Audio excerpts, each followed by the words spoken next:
My matrimony was approximately 6 months old at that point. A sudden event disrupted my otherwise organized life.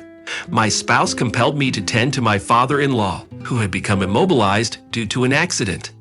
As it was my first time, I grappled with looking after my father-in-law. Later, my spouse informed me, "We're going to take it easy in Hawaii, and you will care for my father." Subsequently, my spouse and my mother-in-law departed for Hawaii, leaving me behind.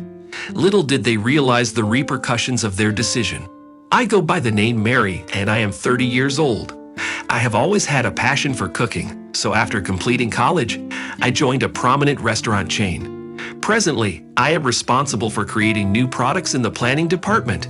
8 years after joining, I encountered Tom, who later became my spouse. 2 years ago, I visited my preferred Japanese pub alone and sat at the counter for the day. Tom was seated beside me. We discovered we were the same age during a conversation with the pubmaster. We had a pleasant conversation and exchanged contact details. Tom started inviting me to dine regularly, and we began spending time together. He was cheerful and humorous, and I found myself attracted to him. He seemed to feel the same, and we commenced dating. Naturally, we tied the knot 6 months ago after a year of courtship. We are currently relishing cohabitation in an apartment situated between our workplaces.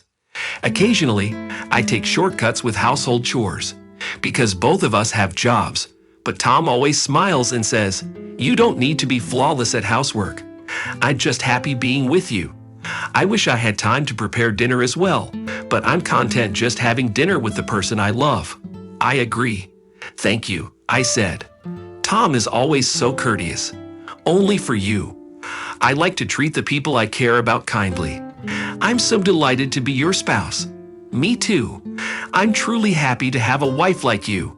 Even 6 months after our wedding, our relationship is still so strong that we have conversations like this today. I thought that our joyful days would last for a long time, but then suddenly, those joyful days disappeared. My husband was already in the living room when I arrived home from work that day. Usually the first one who arrived home would say, "Hey," however, there was a somewhat heavy silence on that day. I nervously spoke to my husband, who was on his phone with a concerned expression. "Tom, hey, are you all right?" "Hey, Mary, I was completely out of it. What happened? You seemed frightened." "Oh, it's just my mother called. From your mom. Dad got involved in an accident." I couldn't keep up with the unexpected response, but we couldn't sit at home doing nothing. I immediately took my husband's hand. "What are you doing sitting there like that? We must visit our father now." "I'm afraid we can't." "No, why?" "There is no way we can meet him right now." "Does that mean he's not feeling well?" "Yeah, we don't have to come because Mom is going to stay with him until he improves." Oh dear. His remarks made me realize there was nothing I could do at this moment. I released his hand and sat on the couch. "I am worried if he's all right." Tom stayed quiet. His silence only heightened my anxiety. My father-in-law had recently turned 65. On his days off, he had often taken good care of his health, going hiking and playing golf. My husband works for my father-in-law, who owns a company. My husband must be puzzled that my father-in-law, who is also his father and the head of the company where he works, is going through this. I couldn't imagine him in his usual cheerful mood that day because he was so down. We were finally able to visit my father-in-law a week later. My father-in-law was lying in the hospital room with a weak smile on his face when I arrived. "Are you all right?" I asked my father-in-law apologetically. Scratching his head, my father-in-law smiled. "Mary, I'm sorry. I apologize for causing you concern. I'm not upset. I'm relieved that you are safe." "I'm glad to hear that." And able to speak slowly, "I'm fine." "Oh, but please stay in bed for a while." My father-in-law smiled as he heard my words. I felt relieved when I saw his smile. My father-in-law suffered a spinal cord injury as a result of the accident and is still paralyzed. In terms of treatment, he would be hospitalized to undergo rehabilitation for about 2 months to assess his progress. Even after he was discharged after leaving the hospital, he would need continuous rehabilitation. Tom chose to take over the presidency in lieu of his father while he is absent. Even though it was only for a brief period, having my own spouse as a president was uncommon. While I was observing the conversation between my husband and father-in-law in the hospital room, my mother-in-law entered. She beckoned me to a corner of the hospital room and spoke mockingly to me. "Hey Mary, are you certain you're not mistaken?" "Mistaken?" I inquired. "You are indeed. Just because Tom's president doesn't mean you can't have fun, right? Please don't take advantage of Tom. I don't have to worry about that because I'm employed and well compensated." "Sure. Initially, you knew that Tom was the boss's son. What a wicked young lady." The mother-in-law smirked and uttered those words matter-of-factly, but it was her imagination, not reality. I didn't realize Tom was the president's son until we had been dating for a while. Consequently, my mother-in-law has been sarcastic towards me since the beginning of our marriage. I didn't want to be misunderstood and hate her unilaterally, so I snapped at her on the spot. I didn't ask him for money. Tom's character fascinated me. "What? What are you talking about? You speak to me as if you know who I am." "That's correct. You wouldn't misunderstand anything." "I'm not sure. Whatever you say, I will never approve of you." "Oh no." My father-in-law, perhaps noticing her conversation, asked, "What's wrong?" "It's my mother-in-law," expressed her disapproval of me with a stern look. It was clear from her words and behavior that she had a strong affection for Tom. She seemed to believe that I was only interested in her son's wealth, especially since we got married after just a year of dating. Her treatment of me has been unrelenting since the day I met her at the wedding. I never anticipated her being so mocking towards me. Even my husband, troublingly, adored her. He mentioned something similar a few days later. "Mary, you know my father will be discharged from the hospital the month after next, right? We'll be moving back to my parents' house at that time." "Wait a moment," I said. "Why are you bringing this up all of a sudden?" "It's Mom's idea." "This is a good opportunity for us to live together," he said. "Mom can't manage on her own with Dad, but it's not easy to make the move so quickly." "What are you talking about? We struggled to find an apartment close to our workplaces. Isn't it only 5 stops by train from my parents' house? You're lucky to have a seat on the train in the mornings." It seemed that my husband and mother-in-law had already made the decision to live together. Despite my repeated attempts to persuade my husband to reconsider, they paid no heed to my concerns. My husband became even more devoted to my mother-in-law, while his treatment of me became increasingly harsh. He would lecture me incessantly. One day, "How is the packing progressing? I won't be able to take time off work on the day of the move, so you will fill in for me, all right? You will be in charge of all household responsibilities and Dad's care.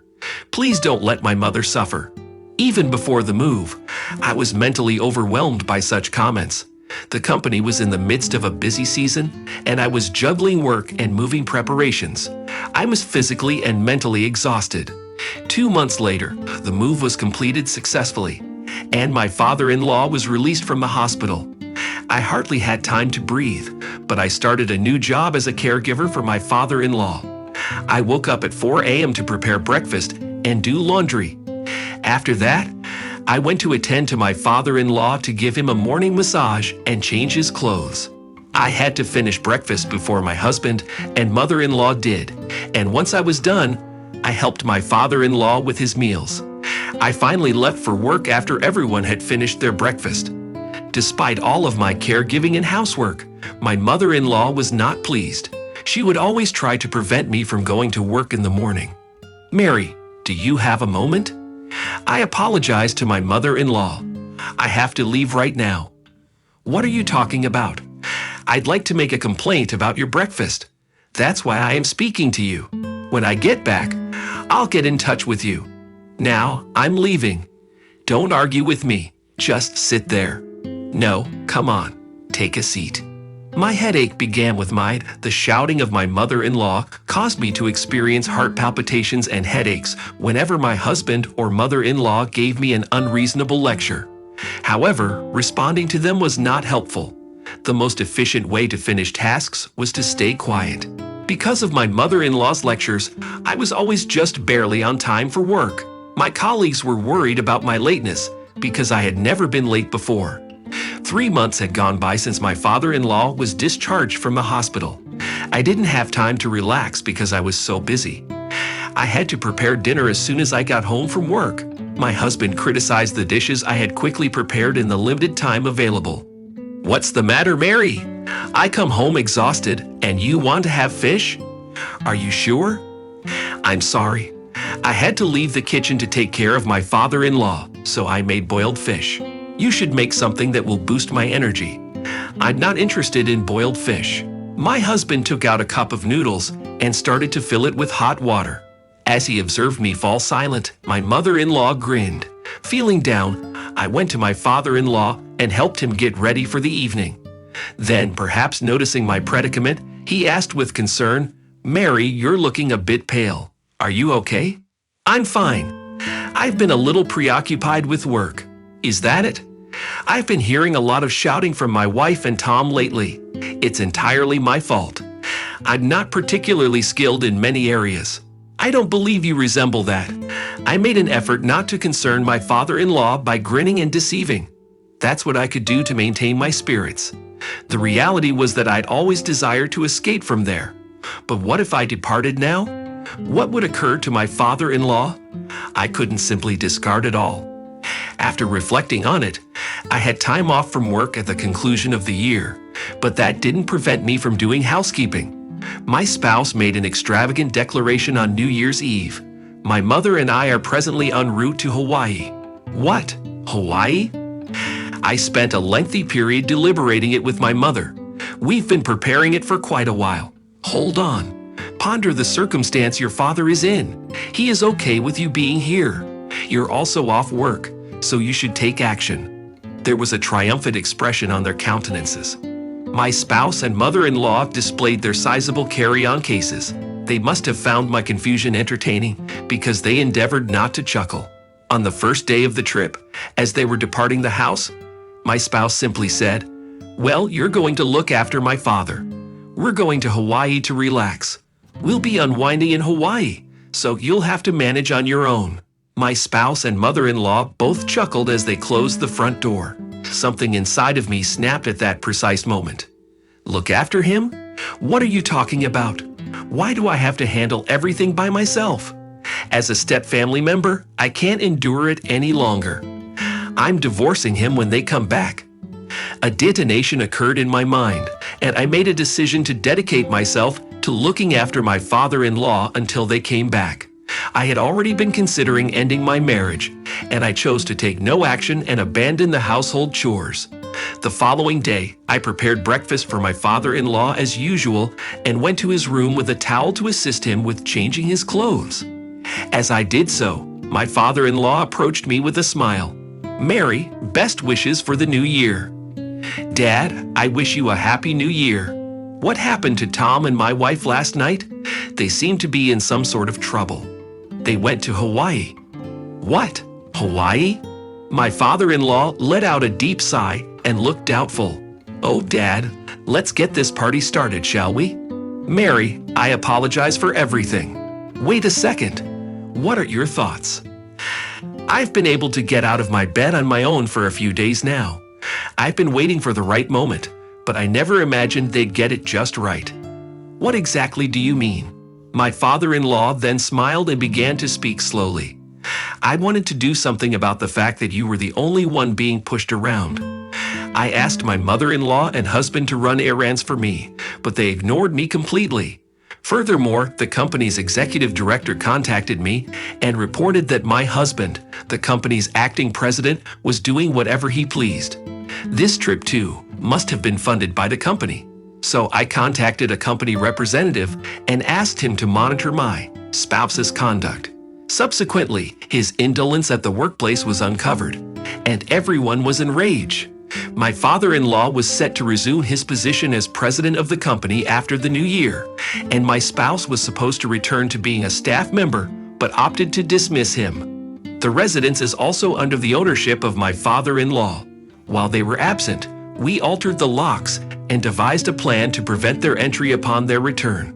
I visited the municipal office to obtain 2 divorce documents while they were away. A week went by, the front door rattled, and the intercom rang persistently. My husband and mother-in-law who had just arrived back from Hawaii, were trying to open the door. I addressed them through the monitor. "Welcome back. How was your trip?" "What on earth, Mary? Please open the door immediately because I am unable to do so." "That's something I cannot do. My father-in-law cautioned me not to unlock the door." "What are you saying? Hey, did you have a good time?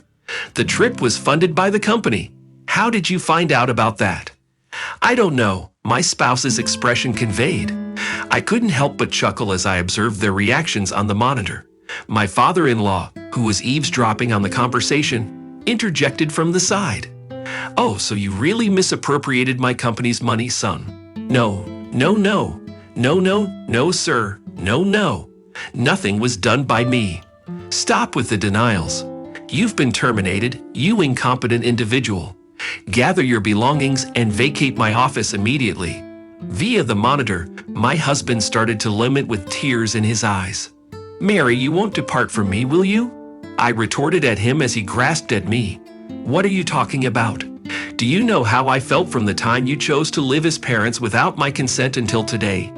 You took advantage of me, along with Mother, and compelled me to take care of your father as a matter of course. Do you have any idea how difficult it's been for me?" "Oh, calm down, Mary. I'm sorry.